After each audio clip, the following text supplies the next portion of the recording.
Seja toda a gente bem-vinda ao Apenas Fumaça, um programa Fumaça onde se fala da sociedade com quem quer falar com ela. Eu sou Danilo Tomás e estou aqui com o professor Ricardo Galvão, no Instituto de Física da USP.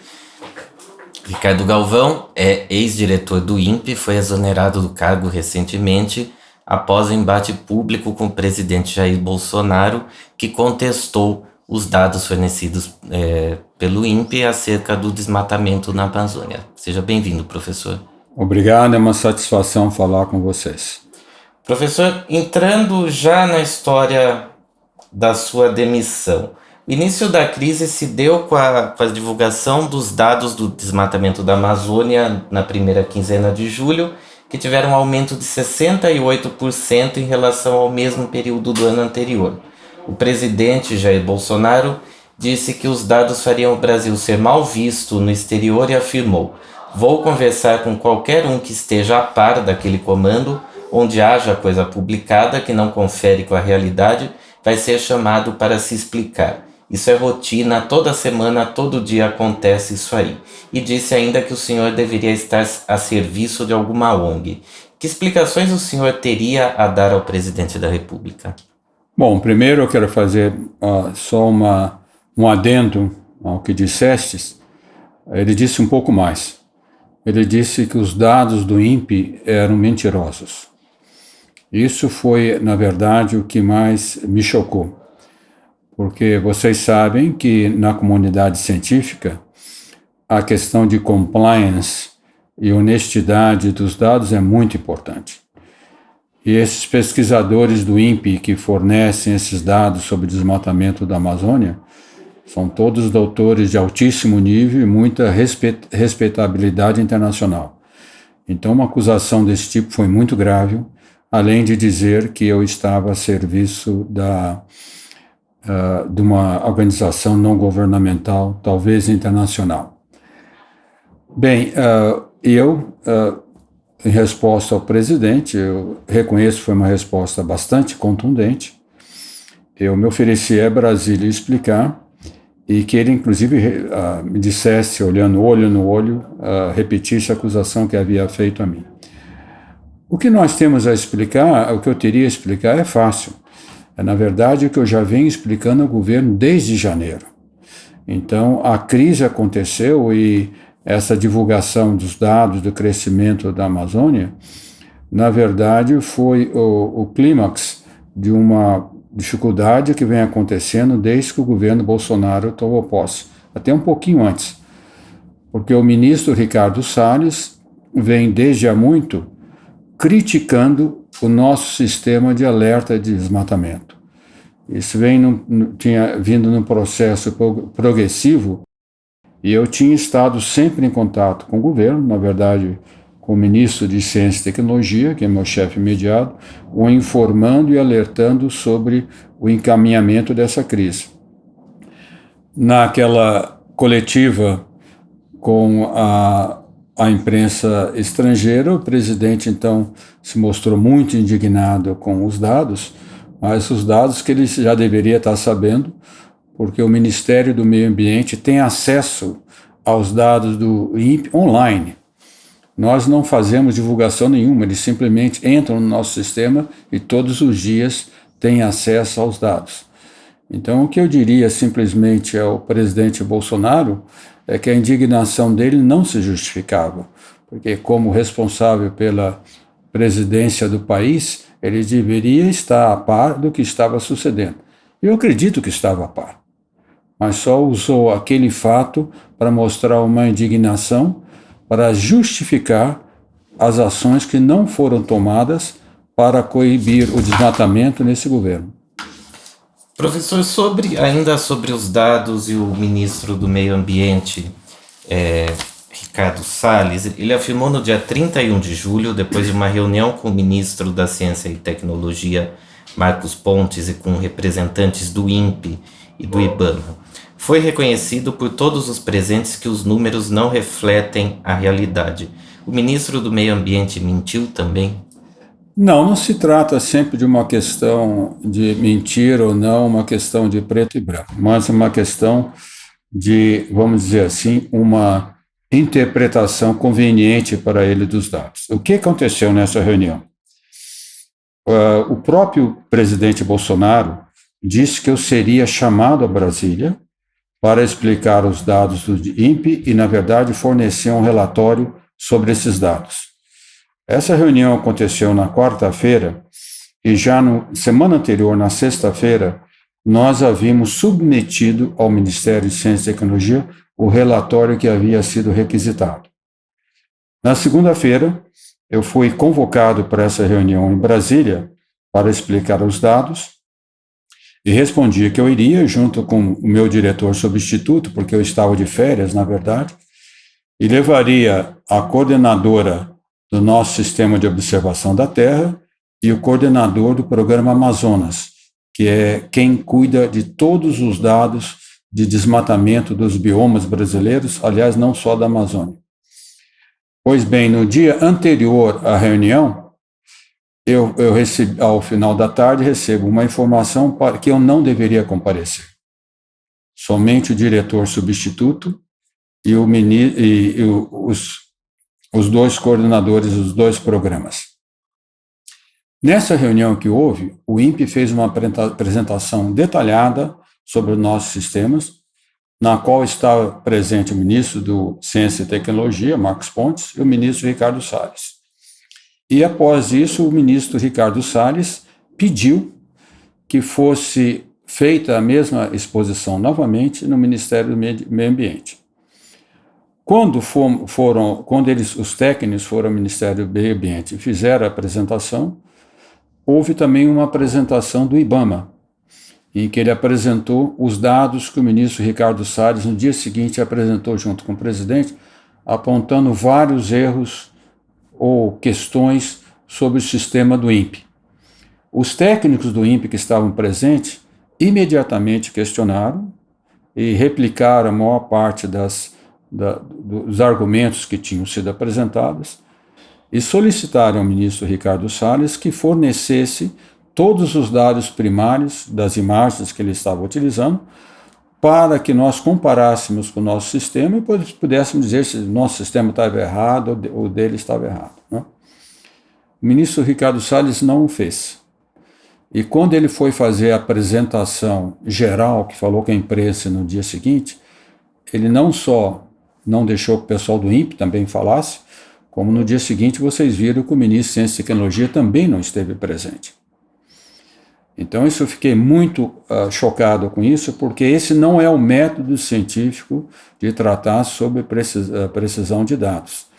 É claro que todos os dados podem ser contestados, podem ser analisados, e o INPE faz permanentemente isso, comparando nossos resultados com dados, por exemplo, da Universidade de Maryland, com dados do LASAC, que é um instituto chinês. Nós fazemos isso constantemente, esse é o procedimento científico tradicional.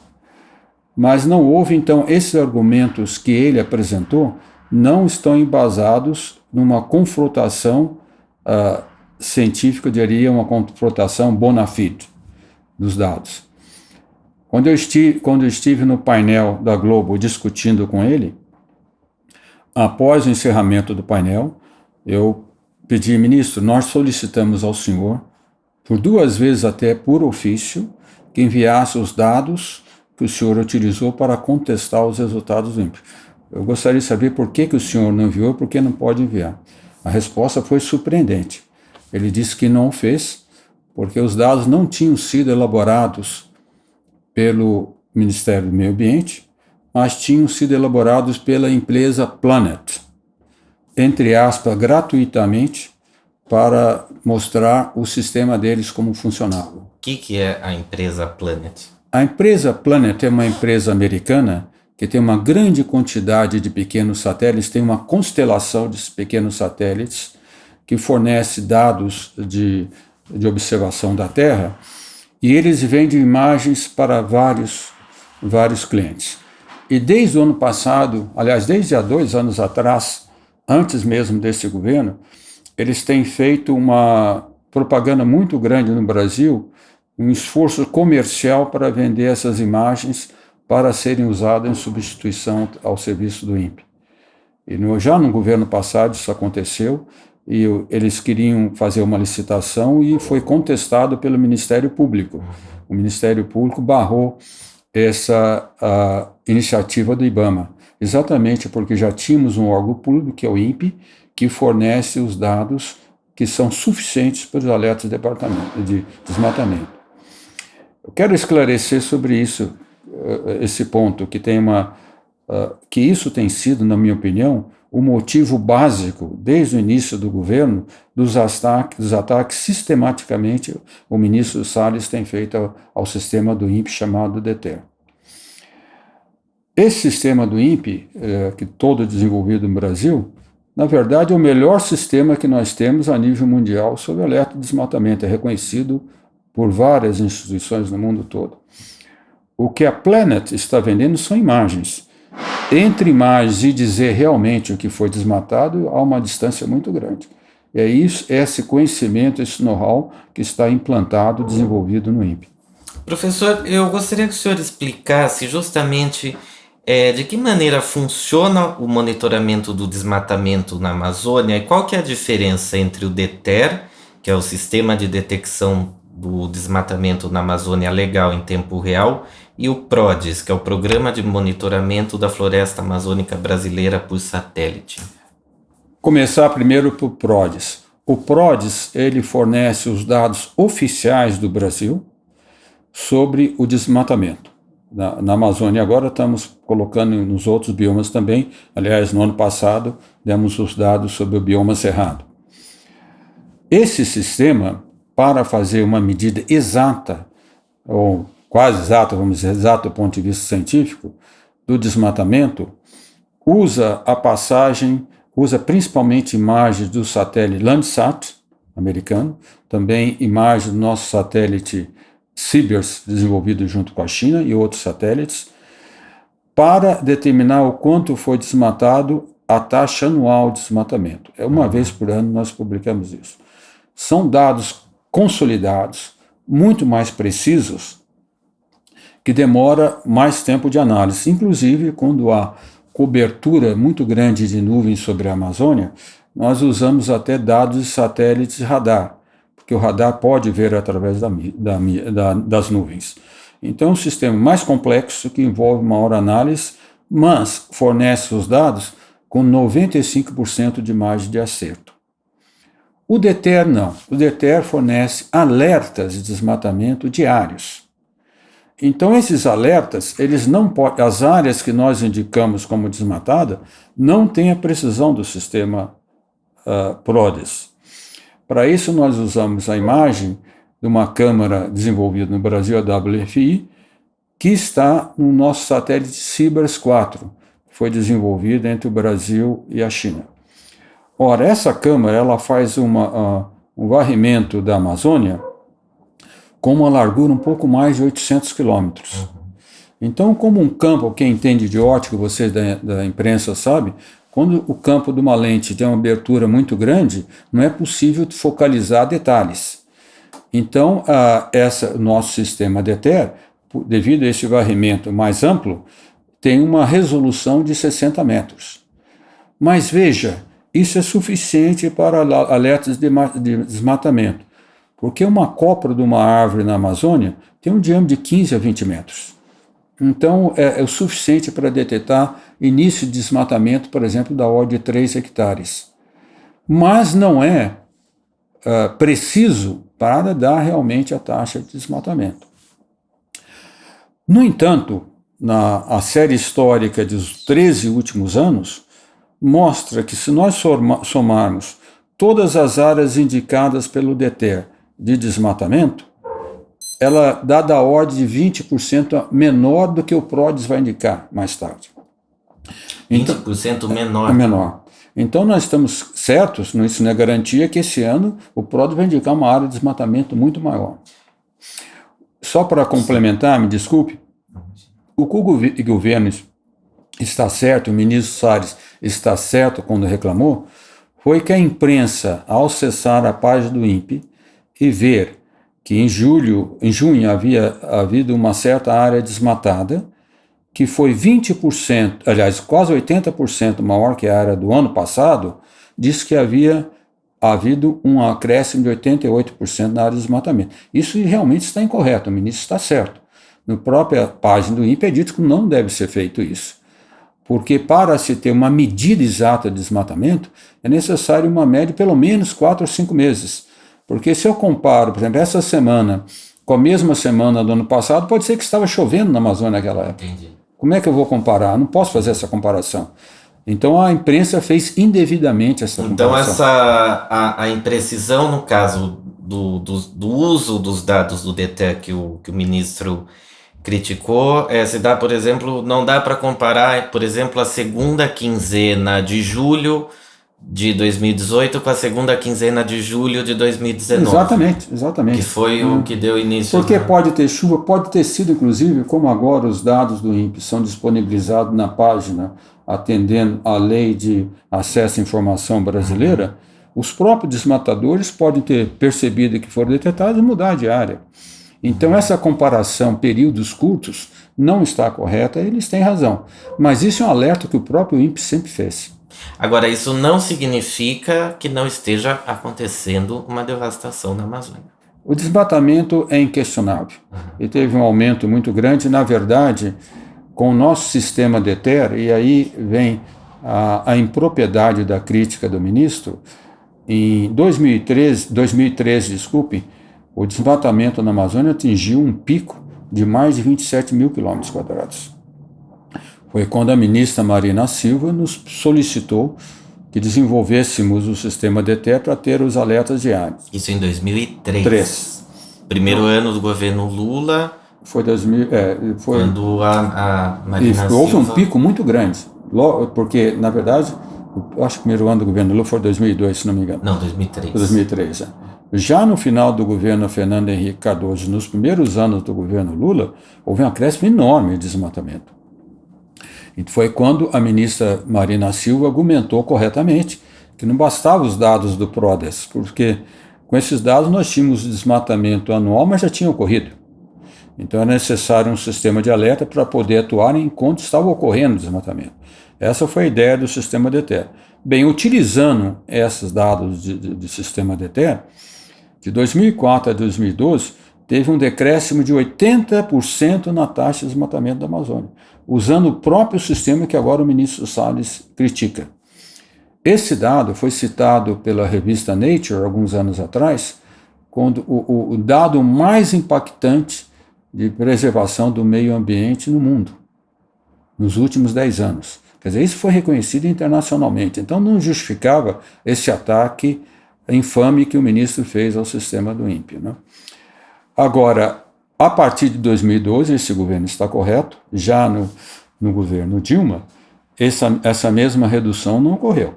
O desmatamento estabilizou por volta de, acho que de 4 mil e pouco quilômetros quadrados em 2012, oscilou, cresceu um pouco, decresceu um pouco, e agora está inquestionavelmente crescendo. Desde 2012 ele vem aumentando. Com oscilações, mas no ano passado, em 2012, foi 4 mil, não me lembro mesmo, mas 4.200 quilômetros quadrados. No ano passado foi 7.500 quilômetros quadrados, quase que dobrou. Eu queria entrar nesse assunto dos governos anteriores. No segundo governo Lula, a política estatal de desenvolver combustíveis alternativos como etanol foi substituída pela exploração das reservas petrolíferas na área denominada pré-sal, que foi descoberta em 2007. O presidente também chegou em alguns momentos a criticar a pressão ambiental e afirmou que a perereca, um tipo de anfíbio, atrapalhava as obras em regiões como a Amazônia. Depois, no governo Dilma, nós tivemos a polêmica em torno da construção da barragem de Belo Monte, que, para além dos custos ambientais, causou graves impactos nas comunidades indígenas. Ambientalmente, quando foi que a gente começou a gente melhorou, então eu posso entender, num período do governo Lula e depois voltou a piorar nesse sentido? Quando que começou esse processo que agora está aparentemente saindo de controle com relação à Amazônia? Olha, essa é uma pergunta um pouco difícil para colocar precisamente no tempo, mas só para mostrar, dizem que o conhecimento científico não pertence nem à direita nem à esquerda, e o desconhecimento científico também não pertence nem à direita nem à esquerda, né? É verdade que no governo Lula, ele usou muitos argumentos que o presidente Bolsonaro está repetindo agora, certo? Ele, por exemplo, usou o mesmo argumento que a Amazônia é nossa, que não desmataram no exterior, agora nós podemos desmatar porque é nossa dentro da nossa soberania, e criticou também exatamente essa questão que foi falada da Perereca, antagonizando o desenvolvimento econômico com a preservação da Amazônia. Isso ocorreu nos governos passados. Na verdade, a primeira crítica muito forte que houve à INPE, o primeiro grande embate exatamente sobre o sistema de terra, foi em 2008. O governador Blairo Maggi do Mato Grosso chamou exatamente os dados do INPE de mentirosos, porque o INPE estaria a serviço de um agente exterior. Porque, naquela ocasião, o INPE havia detectado que o desmatamento naquele ano, quase 50% havia ocorrido em Mato Grosso. Então ele protestou violentamente e o presidente Lula, no jornal, numa entrevista à Folha de São Paulo, disse que os dados do INPE eram um alarde. Qual é a diferença entre o que ocorreu então e agora? É que a ministra de Meio Ambiente era a Marina Silva, que nós sabemos que é uma paladina de defesa do meio ambiente. Então, ao invés de deixar esse embate crescer, ela articulou em Brasília uma reunião, que foi o governador Blairo Maggi, o diretor do INPE, então, o Dr. Gilberto Câmara, o presidente Lula e ela e alguns técnicos do INPE. E foi uma discussão muito grande, e na época até o presidente Lula falou quase a mesma coisa que o Salles está falando, que talvez tivéssemos tirado do INPE o sistema de terra. Mas a resposta do diretor do INPE na época, o Dr. Gilberto Câmara, foi contundente. Ele falou: presidente, se o senhor quiser tirar isso do INPE, pode tirar, mas o senhor vai perder inteiramente a credibilidade internacional que os resultados do INPE têm. Diante dessa argumentação, ele resolveu seguir uma proposta da ministra Marina Silva de fazer um sobrevoo sobre a região que o INPE estava acusando de desmatada e verificar imediatamente que o INPE estava absolutamente correto. Aliás, algo que esse governo poderia ter feito agora, em vez de fazer essa acusação à imprensa internacional. Qual é a diferença? A diferença foi a atuação da ministra Marina Silva, que nós sabemos que mesmo no governo Lula, ela tinha antagonismos. A presidente Dilma Rousseff, que na época era ministra, ela era antagônica a ela. Tivemos várias questões das hidrelétricas, várias questões muito sérias que a Dilma Rousseff acusava o Ministério do Meio Ambiente de não processar as licenças ambientais com a velocidade que devia. Então, essa disputa, vamos dizer, esse estado de confronto sempre houve, mesmo em outros governos. E quando a ministra Dilma Rousseff se tornou presidente, nós vimos a consequência clara disso. Realmente o monitoramento do desmatamento da Amazônia foi arrefecido, não há dúvida sobre isso. Professor, entrando nessa questão da agropecuária, um estudo do INPE de 2011 afirmou que a pecuária foi responsável por 62,2% do desmatamento da Amazônia num período que vai até 2008. Isso segue assim? Não. Aí esse é um aspecto muito importante da agroindústria, do agronegócio brasileiro. Em 2008, o agronegócio percebeu claramente que se continuasse na mesma política de uma exploração sem nenhuma técnica da Amazônia e com desmatamento, as exportações brasileiras sofreriam enormemente, né? Então houve a moratória da soja. Então a moratória da soja, ela obrigou que novos plantios de soja só podia ser em áreas degradadas ou em pastagens. Não avançou mais sobre a floresta. Isso realmente ocorreu, foi um efeito muito positivo da questão do enfrentamento sobre o desmatamento da Amazônia. E toda a produção agrícola brasileira aumentou substancialmente com a melhoria de tecnologia sem invadir a Amazônia.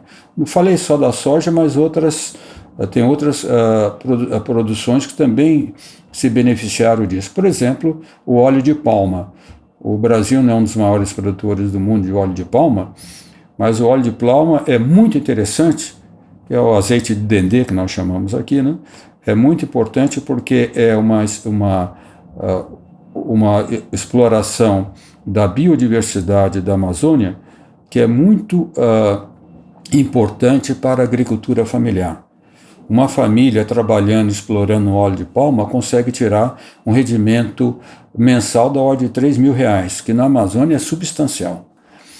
Bem, o óleo de palma, desde 2008 até antes, só também é explorado, as plantações são feitas em áreas já degradadas ou em pastagem.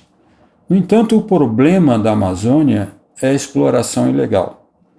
É muito comum que tenha uma empresa, eu dou exemplo, até foi no painel que eu participei, que o Marcelo Brito citou, da Agropalma. Aliás, a Agropalma, desde 1999, não explora óleo de palma em floresta nativa, sempre em áreas degradadas. No entanto, o que acontece? É comum que uma empresa grande no agronegócio tenha uma área licenciada para explorar a agricultura e logo ao lado os exploradores, desmatadores legais começam a explorar. Certo? E mais ou menos isso se acopla ao agronegócio, e o agronegócio não gosta disso, eles sabem disso. Então a exploração, o desmatamento ilegal na Amazônia é muito grande. Sabe? E é comum também muita gente comprar e procurar desmatar o mais rápido possível para dizer que tem a posse daquilo. Então esse problema legal ainda não está resolvido. Professor, então eu posso entender que com essa oposição do governo federal ao INPE hoje, o governo não está defendendo o agronegócio, mas está defendendo um mercado ilegal que tenta se estabelecer ali? Eu não diria que está defendendo o mercado legal. Isso não seria tanto, porque também ele se preocupa com o desmatamento ilegal, certo?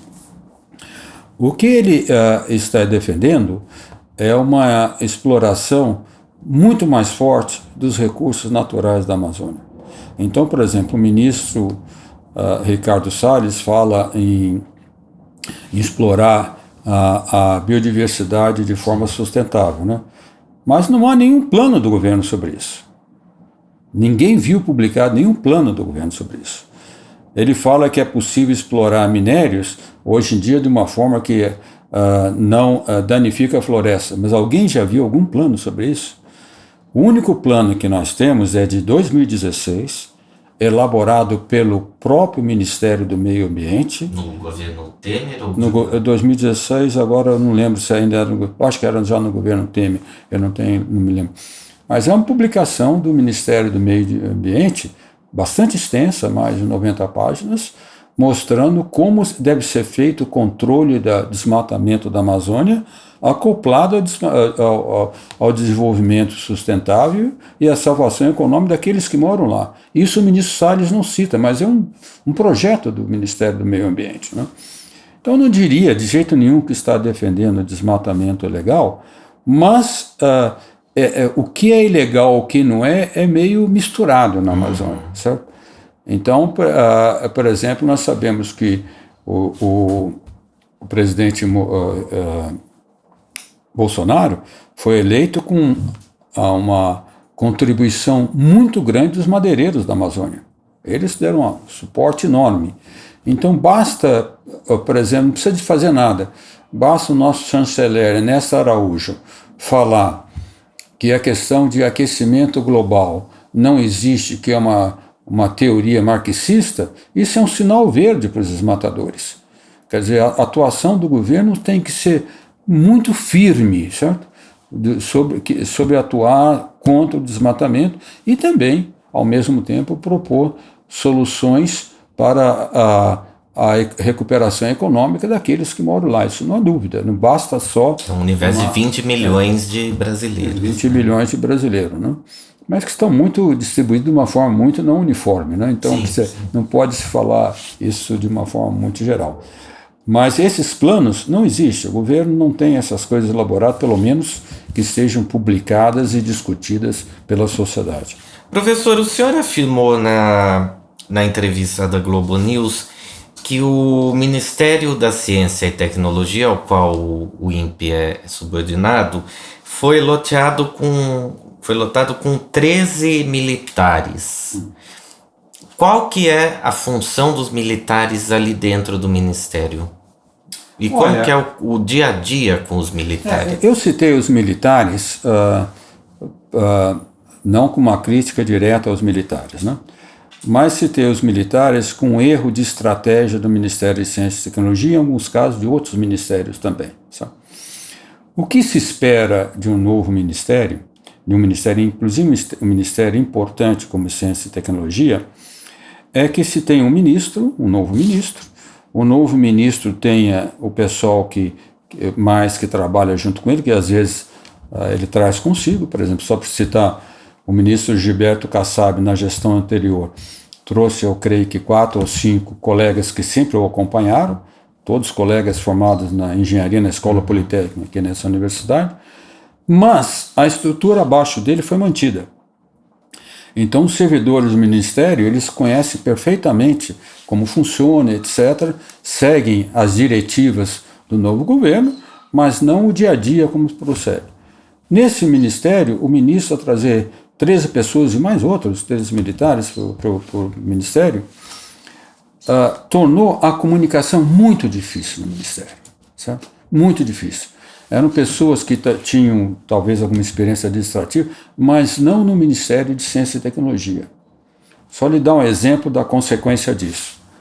Muito preocupada com o ataque do ministro Salles e sabendo que isso poderia levar a uma situação de um confronto inevitável que ia afetar muito o país, como aconteceu em 2008, eu tinha sido sempre comunicando sempre ao Ministério o problema e solicitei, já no começo do ano, em março ou abril, que houvesse uma reunião com a Secretaria do Ministério, que é responsável pelos relatórios do Brasil para o IPCC, a questão dos gases do efeito estufa, que é a mudança de clima, já tem uma secretaria do Ministério encarregada disso. E solicitei uma reunião, e o secretário, que aliás é um professor da Universidade Federal do Rio de Janeiro, uma pessoa civil, aberta a isso, marcou a reunião e nós fomos discutir. E ali, ao discutir, eu mencionei as dificuldades com o Ministério do Meio Ambiente e solicitei a ele que trabalhasse para abrir os canais de comunicação novamente e recuperasse o acordo de cooperação técnica que nós tínhamos com o IBAMA, que se encerrou em novembro do ano passado. Ele entendeu perfeitamente a mensagem, nós discutimos sobre isso e propôs corretamente que nós fizéssemos um workshop entre o INPA e o IBAMA para discutir exatamente essa questão de atuação sobre os dados do DETER, como seria a divulgação, exatamente isso. Bom, eu saí dali, uma semana depois, eu sou chamado pelo meu chefe imediato e recebo publicamente na frente do secretário executivo uma advertência enorme, porque eu tinha falado com o secretário sem pedir autorização do meu chefe imediato. Isso é mentalidade militar. A mentalidade militar é uma disciplina, uma hierarquia rígida. Eles não entendem como deve funcionar o Ministério numa estrutura matricial. Nós temos aqueles comandos, mas temos os projetos que permeiam várias secretarias. Tentei explicar isso a ele, expliquei que esse workshop era importante, mas ele cancelou. A consequência, nós vimos isso. Agora, então, eu não tenho nada contra os militares, mas tenho contra a mentalidade hierárquica, autoritária militar, quando estamos falando de coisas de ciência e tecnologia. Ciência e tecnologia, por definição, tem que ser independente e tem que ser livre para aqueles que a praticam. Agora, Ainda nessa questão dos militares, porque na tradição brasileira, os militares atuam na defesa do território nacional e tem um foco, sempre teve um foco muito especial com relação à Amazônia. O general Augusto Heleno, responsável pelo Gabinete de Segurança Institucional do governo federal, comentando as altas taxas de desmatamento, afirmou: a Amazônia é brasileira e quem tem que cuidar dela somos nós. Esses índices de desmatamento são manipulados. Se você somar os percentuais que já anunciaram até hoje de desmatamento na Amazônia, a Amazônia já seria um deserto. O maior preservador de ambiente no mundo é o Brasil. Isso é a postura de quem pertence a uma instituição que deve atuar na defesa nacional? Não, não é. E eu vou deixar claro que essa também não creio, eu tenho muito contato nos meios militares, não creio que seja uma posição majoritária no meio militar. Entre os militares. Não creio que isso seja posição majoritária.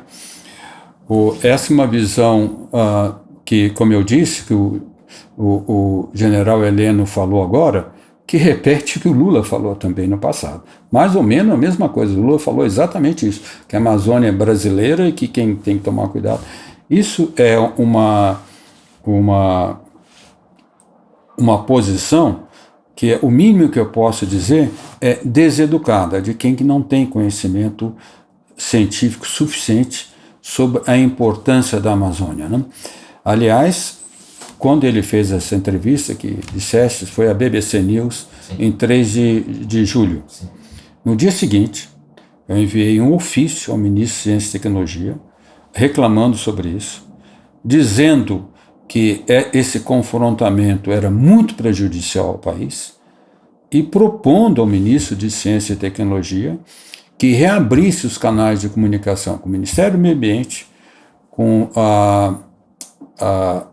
o Gabinete de Segurança Institucional do general Heleno e com o Ministério da Agricultura, para que o INPE explicasse os seus sistemas e desenvolvesse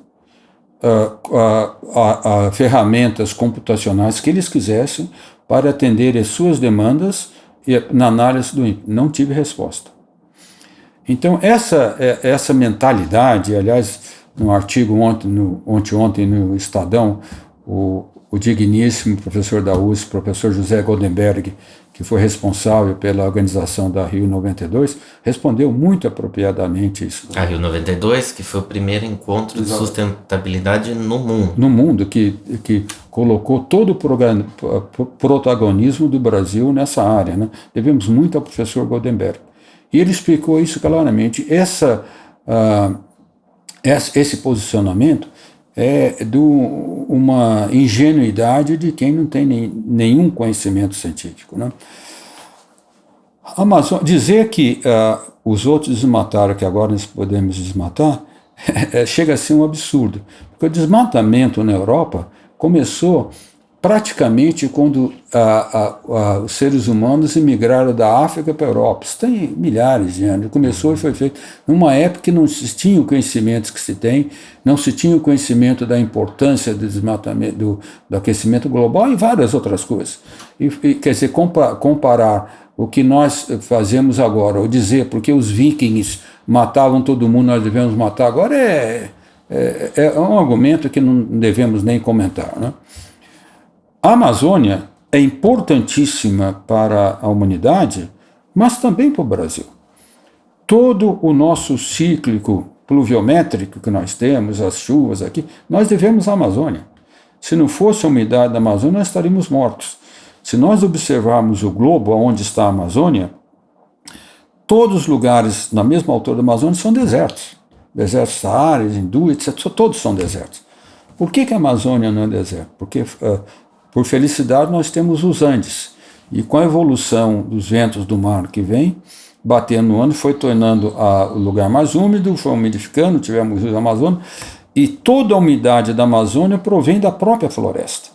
Então, é um sistema bastante complexo, mas autocontido.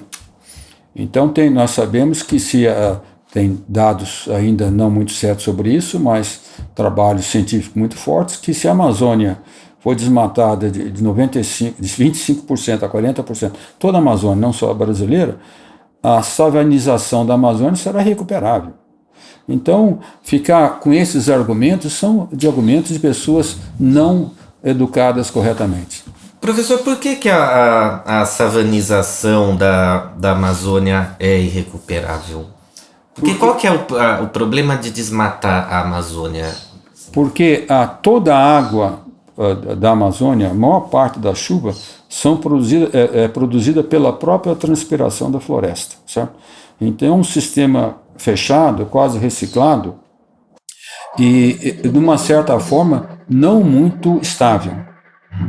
Então, para ter esse sistema se autossustentar, é necessário ter um tamanho mínimo da Amazônia. E o solo da Amazônia, e não em todos os lugares, é substancialmente fértil. A matéria orgânica que tem acumulada lá é enorme, né? E nós já temos exemplo dessa importância. No sul da Amazônia, onde o desmatamento tem sido maior, o período de seca já está da ordem de 6 dias a quase 10 dias maior do que o período de seca no resto da Amazônia. E nós já temos os dados científicos sobre isso, né? No dia 19 de agosto, parte do centro-oeste, do sudeste e do sul do Brasil escureceu. A cidade de São Paulo viu, por exemplo, o céu escurecer às 3 da tarde, algo que acredito seja inédito na história da cidade. De acordo com os meteorologistas, o fato ocorreu pela combinação do ar frio e úmido com as queimadas que estão ocorrendo na Bolívia e nos estados do Acre e de Rondônia. Como é possível que os efeitos do desmatamento no norte do Brasil sejam sentidos a mais de 2.000 quilômetros de distância? Isso é devido aos fluxos atmosféricos, né? Então, normalmente, a umidade da Amazônia, algumas pessoas até chamam, eu acho um pouco inapropriado, que tem um rio atmosférico que vem da Amazônia para cá, né? Então, o próprio balanço das correntes atmosféricas, e devido à circulação que nós temos no universo, faz que a umidade vá na direção dos Andes e retorne sobre o sul do Brasil. Quando nós temos queimadas, nós produzimos aerossóis, que são particulados, moléculas um pouco maiores, né? Principalmente gás carbono, mas tem outras, vários poluentes chamados aerossóis, que eles têm uma afinidade muito grande com as moléculas d'água. Então, em contato e subindo muito, nós já tínhamos indicação disso, porque sabe, em Manaus e no Acre também, os aeroportos estavam fechados, devido à grande quantidade de fumaça. Então, através desse fluxo, dependendo da frente fria que defende o sul, houve essa situação que é inédita, mas eu acho que já ocorreu no passado, esse acoplamento entre a fumagem, entre a fuligem, vamos dizer assim, e a umidade da água, que normalmente vem para o sul do Brasil. Isso causou esse efeito que foi impressionante aqui na cidade de São Paulo. Nós estamos entrando num período em que esse tipo de situação será comum? Pode ser. O INPE não só tem um programa de desmatamento na Amazônia, mas vocês podem acessar a página do INPE, nós temos um programa de alerta de focos de incêndio. Então, por exemplo, nós podemos, é disponível à população brasileira, a pessoa pode entrar na página do INPE e saber na sua cidade aonde que está havendo foco de incêndio. E já no final de julho, nós demos um alerta enorme, um aumento incrível nos focos de incêndio. Porque isso é usado, tem várias razões, um é acoplado ao desmatamento, né? Porque eles desmatam já no período de chuva, já começa a desmatar, deixam as árvores lá, começam primeiro os desmatos sobre as grandes copas, depois as árvores, e para fazer o que nós chamamos de limpeza em corte raso, eles fazem queimada. Então, produz uma quantidade de fuligem, de fumaça enorme. Isso já vem desde que eu sou criança, eu me lembro disso ocorrer, né? Meu pai, em particular, trabalhou na Amazonas e várias vezes o avião não podia pousar devido à fumaça produzida por queimada. Há também as queimadas naturais, as queimadas agrícolas, queimadas naturais. Nós estamos passando por um período de seca muito grande e tem queimadas que surgem em pastagens, no Cerrado. Isso é comum também, houve uma confluência de todos esses fatores, né? Mas, se nós continuarmos com esse ritmo de queimadas, é inevitável que isso ocorra no futuro. Aliás, em São Paulo nós já temos conhecimento disso. Embora não tenha tido uma situação tão crítica, nós sabemos que o estado de São Paulo é o maior produtor de cana no Brasil, né?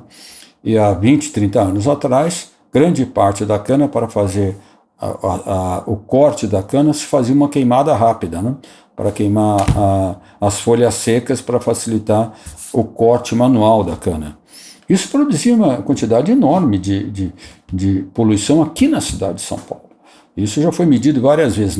Aliás, nós temos aqui nesse Instituto de Física um dos melhores grupos de poluição atmosférica, surgiu por causa disso, o grupo do professor Paulo Artacho, devido a esse problema de aerossóis sobre a cidade de São Paulo.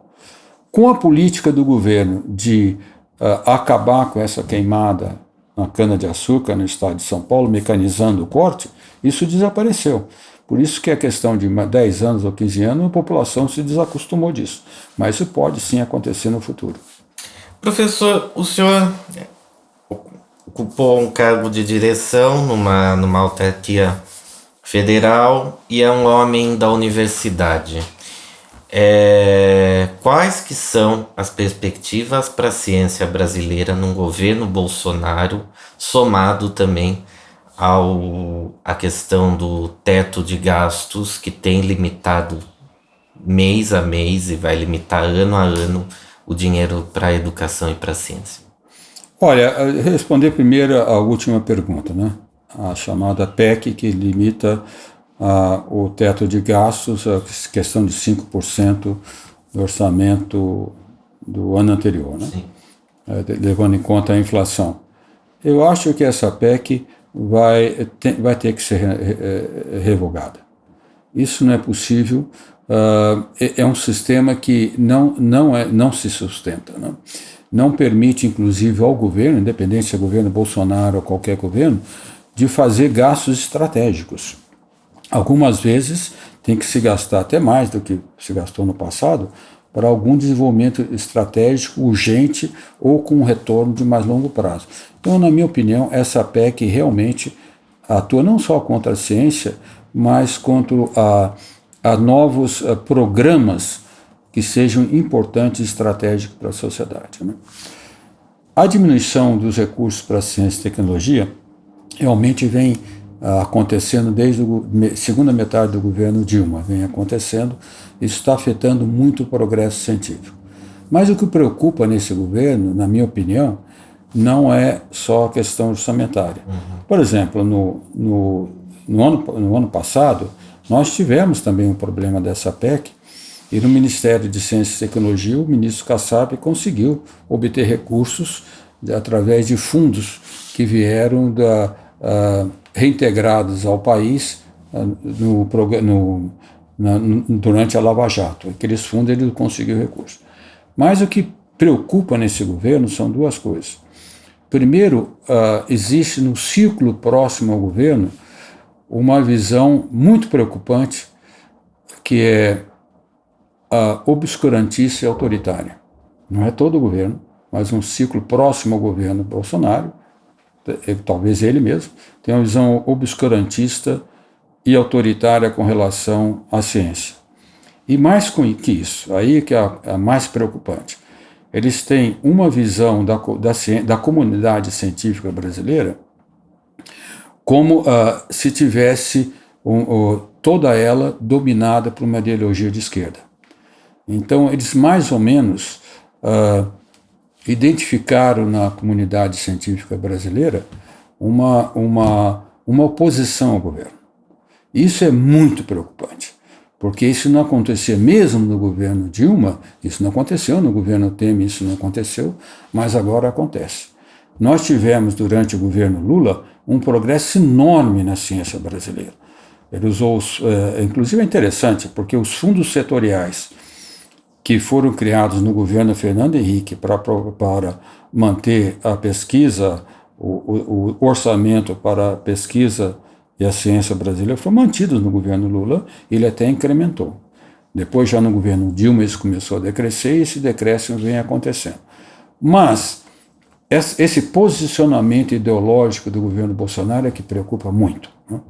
Essa acusação, o próprio ministro Salles, no debate comigo, ele mencionou isso, que a ciência estava sendo utilizada com fins políticos. Isso é muito preocupante, porque aí é uma visão ideológica, isso sim uma visão xiita, que coloca num balde só a ciência brasileira como oposta ao governo. Não sei qual será a consequência disso, se eles continuarem a usar esse argumento.